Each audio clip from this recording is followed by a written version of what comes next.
What we do here is go back.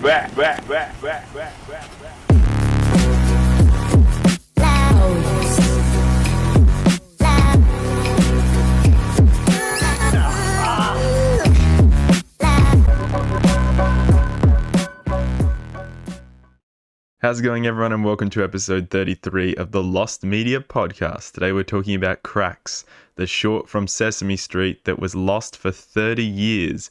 This is one of those very bizarre pieces of lost media that was an ongoing search for a very long time.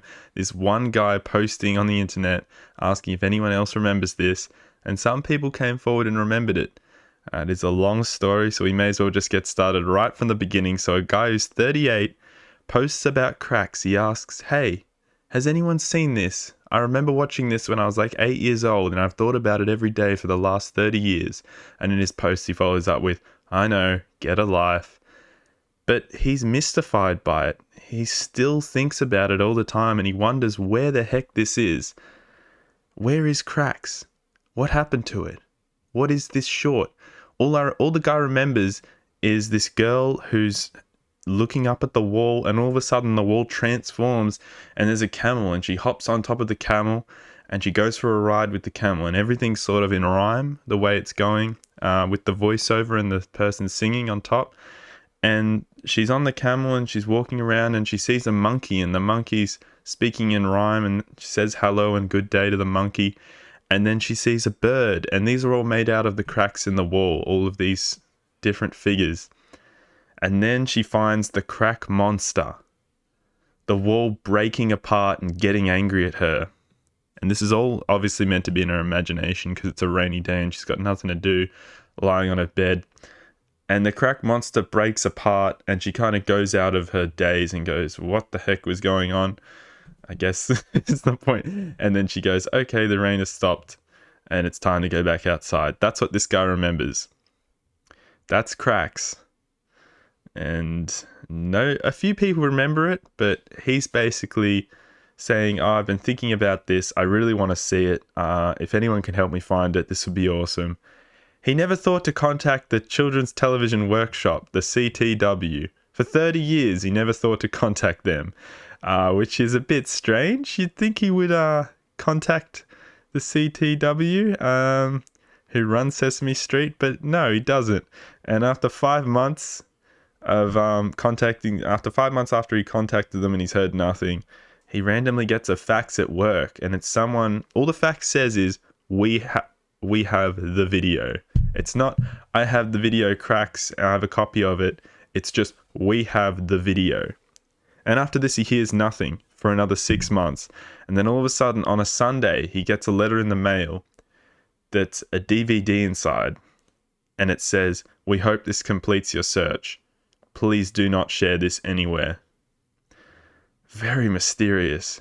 And he puts it in his DVD player, and lo and behold, it's Cracks. It's the thing he's been looking for 30 plus years. So there's another girl that's also heavily involved in the search who really, really wants to find it.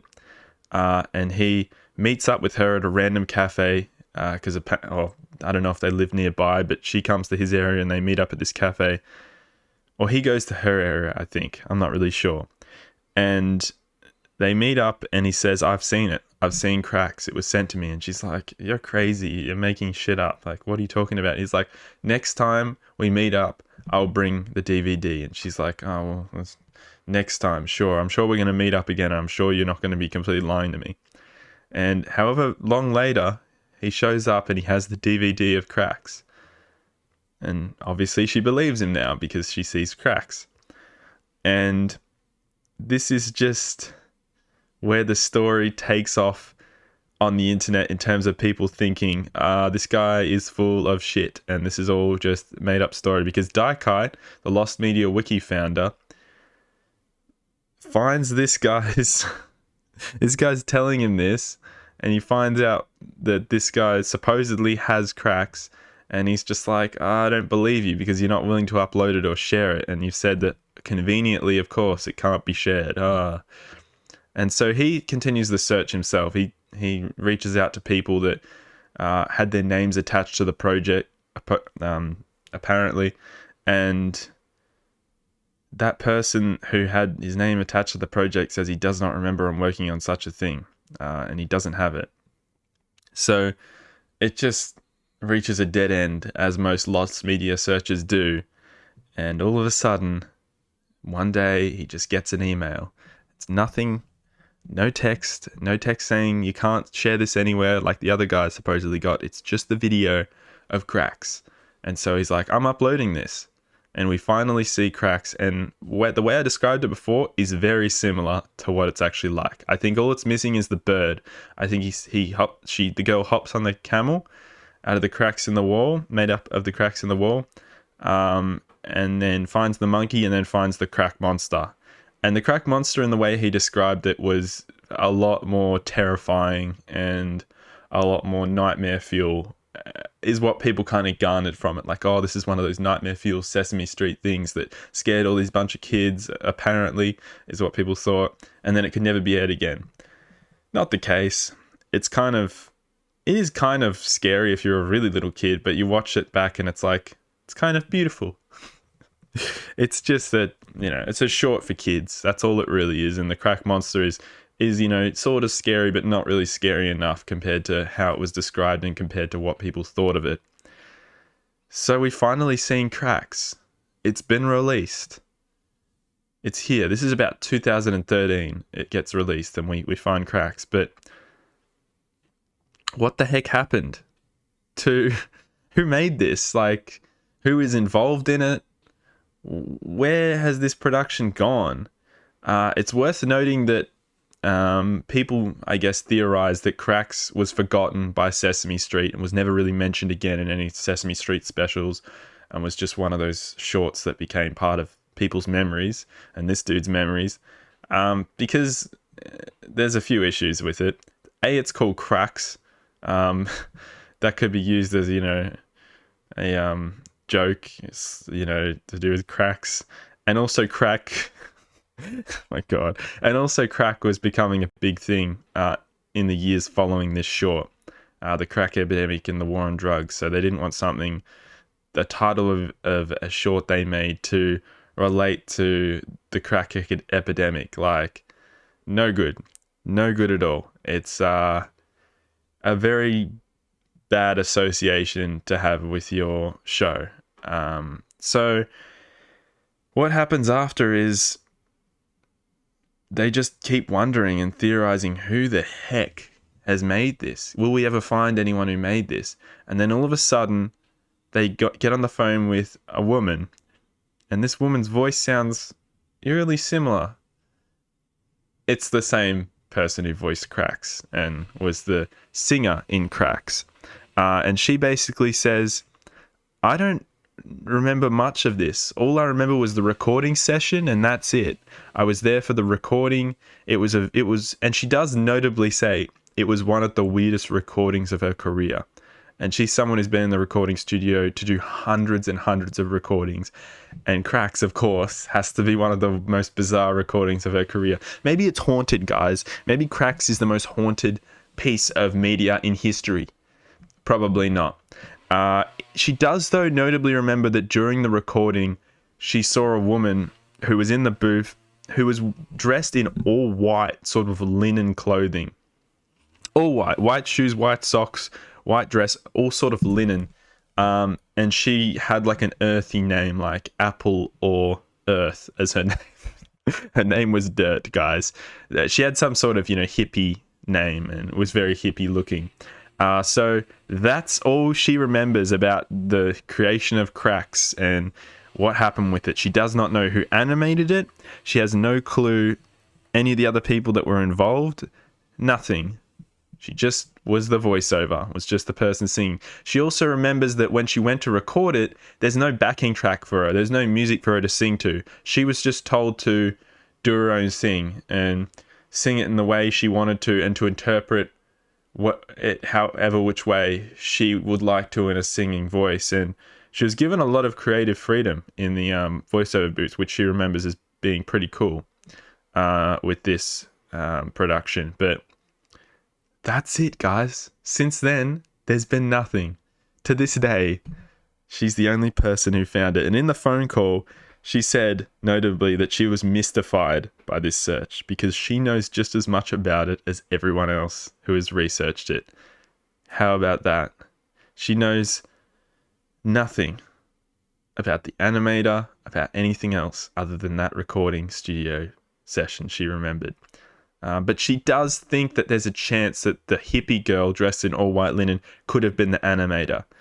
Because, I don't know, her clothing style matches the short. I don't know, guys. There's a chance. If she's watching, if there's someone in the recording studio that she remembers who, you know, was somewhat memorable and was watching very closely to her recording and how she interpreted cracks, then it likely could be the person who animated it, but she doesn't remember that girl's name, so I guess that's the unfortunate part about it. But it's worth noting that this voiceover, this woman who was a voiceover, was a member of a band that was very popular in the 1960s and I think 70s. You're going to have to correct me in the comments because my knowledge only goes so far about cracks. I think it was the All American Americans. That's definitely not the name of the band that she was involved in. I wish it was, so that I didn't just make an absolute ass of myself. But there you go. That's cracks. I think I've got it all covered here pretty much. It's a really interesting story because it goes from mythos, people thinking, oh, what are you smoking, dude? This definitely wasn't on Sesame Street. Sesame Street is known for not this sort of stuff. But no, it was on Sesame Street. It was a real thing. And the way he described it, everything was similar except for a couple of details. And also, I think when people saw it, they were expecting the crack monster to just change the animation style and make everything dark and it's all a nightmare and then it goes back to normal. But in reality, the crack monster just gets a little angry and goes, I am the crack monster. I am angry. And that's really all there is to it. Still kind of scary and still kind of similar to his description. But that's cracks. This was this guy's life's work, finding a 1 minute 30 little animation from Sesame Street, from a little segment in episode 979.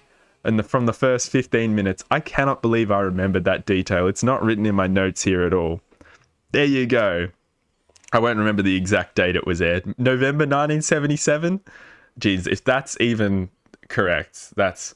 My memory, guys, especially short-term memory, when I'm trying to remember something like in the space of 2 days or the same day, because I do a lot of these Lost Media podcasts at the moment. Don't worry, I'm going to change my scheduling format so I can make better podcasts, do much more research way before that episode is released, and release less so you get better content.